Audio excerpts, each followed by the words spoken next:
त्यामुळं अशी परिस्थिती होती की एकमेकांसाठी वेळ नसतो, बोलायलाही वेळ नसतो. वेळा बदलल्यात, येण्या-जाण्याचा वेळ प्रचंड लागतो. That's okay.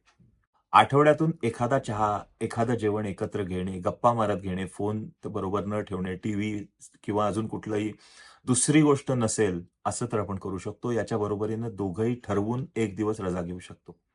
आणि ती रजा घेऊन तो दिवस पूर्ण फक्त दोघांसाठी अशा पद्धतीनेही काढू शकतो आपण. हे कसं करायचं? हे ज्याला मनापासून करायचंय, तो नक्की करेल. ज्याला हे मनापासून करावसं वाटत नाही, तो कारणं सांगेल. दोघांनी ठरवा. तो दिवस फक्त तुमचा असेल. सिनेमाला जा, हॉटेलमध्ये जा, बागेत जाऊन बसा. कुठेही, कुठे wherever you find that happiness for yourself दोघांमध्ये.